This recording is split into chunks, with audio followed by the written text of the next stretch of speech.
Assalamualaikum warahmatullahi wabarakatuh. Perkenalkan, nama saya Muhammad Rio Nur Hidayatullah, NIM 2310201036 dari Prodi Teknik Elektro Universitas Muhammadiyah Sidoarjo. Baik, pada video kali ini saya akan mempresentasikan sebuah kasus dengan merefleksikan dan menganalisanya. Baik, yang pertama di sini terdapat kasus yaitu kecelakaan akibat terjepit mesin press, kemudian yang kedua akibat lantai licin. Nah, kecelakaan akibat mesin press, hal ini menunjukkan kegagalan dalam pengendalian risiko mesin seperti tidak adanya pelindung mesin atau prosedur pengoperasian yang aman. Kemudian, kecelakaan akibat lantai licin menandakan buruknya pengolahan kebersihan dan keselamatan lingkungan kerja. Kemudian ada 4 faktor penyebab kecelakaan kerja yang relevan terkait manusia, kemudian manajemen, lingkungan, dan alat. Khususnya dalam kasus terjepit alat press dan terpeleset karena lantai basah. Yang pertama, faktor manusia, yaitu kurangnya kesadaran atau pelatihan keselamatan kerja seperti tidak memahami cara aman mengoperasikan alat press atau tidak mengenali bahaya lantai licin. Kemudian yang kedua, faktor manajemen, pengawasan dan SOP yang lemah.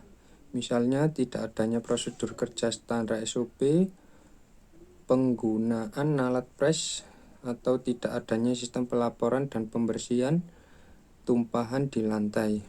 Kemudian ketiga, faktor lingkungan, kondisi tempat kerja yang tidak aman seperti lantai basah dan licin yang tidak segera dibersihkan atau tidak diberi tanda peringatan. Kemudian keempat, faktor alat atau peralatan. Peralatan tidak memiliki sistem pengaman seperti alat press tanpa pelindung otomatis atau tombol darurat, serta tidak ada pemeliharaan rutin terhadap alat. Nah, berikut penjelasan kontribusi masing-masing faktor terhadap kecelakaan kerja terjepit alat press dan terpeleset karena lantai basah.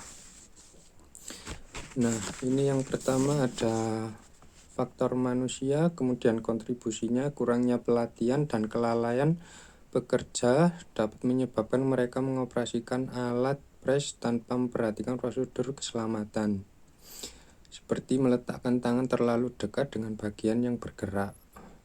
Saat lantai basah, pekerja yang tidak waspada atau terburu-buru juga beresiko terpeleset.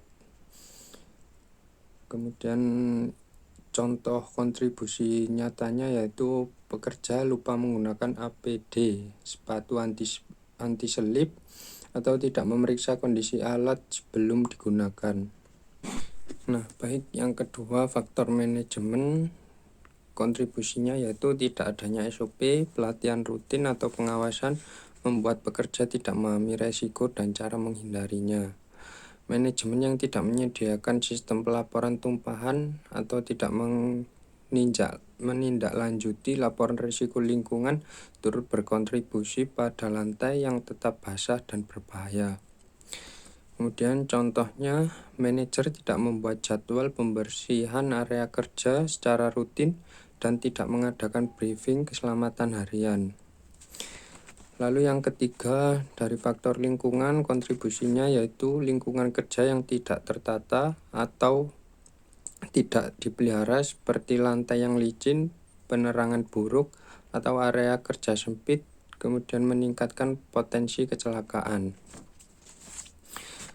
Nah, lantai yang basah karena kebocoran atau tumpahan cairan tanpa penanganan langsung menyebabkan resiko terpeleset. Kemudian ini ada contohnya yaitu tidak ada rambu peringatan yang menandakan bahwa lantai tersebut basah atau saluran pembuangan air tidak berfungsi. Lalu yang keempat ada faktor alat atau peralatan, kontribusinya yaitu peralatan yang tidak terawat atau tidak memiliki fitur keselamatan otomatis seperti sensor pengaman pada alat press, membuat resiko kecelakaan lebih tinggi. Dalam kasus terpeleset, Tidak adanya karpet anti-selip atau pelapis lantai khusus bisa memperburuk kondisi. Contohnya, tombol emergency stop pada alat pres tidak berfungsi, atau pelindung mesin dilepas untuk efisiensi kerja. Nah, hal ini dapat berakibat fatal dalam jangka panjang, seperti meningkatnya risiko kecelakaan yang lebih tinggi atau fatal, terganggunya proses pembelajaran dan operasional bengkel, potensi tuntutan hukum, dan kerugian reputasi bagi institusi pendidikan. Nah, adapun solusi dan upaya yang tepat yaitu segera adakan pelatihan K3 bagi seluruh pekerja dan mahasiswa. Kemudian susun dan implementasikan SOP kerja yang mengacu pada standar nasional K3. Lalu lakukan audit dan perbaikan fasilitas kerja, terutama pemasangan pelindung mesin. Kemudian bangun sistem pelaporan insiden dan tindak lanjut perbaikan. Tanamkan budaya K3 secara menyeluruh melalui pelatihan, simulasi, dan pengawasan. Lalu ini pesan dari saya, yaitu dengan langkah-langkah tersebut diharapkan kejadian serupa dapat dicegah dan bengkel permesinan kampus dapat menjadi tempat kerja yang aman serta mendidik. Baik, mungkin sekian video presentasi yang dapat saya sampaikan. Kurang lebihnya mohon maaf. Wassalamualaikum warahmatullahi wabarakatuh.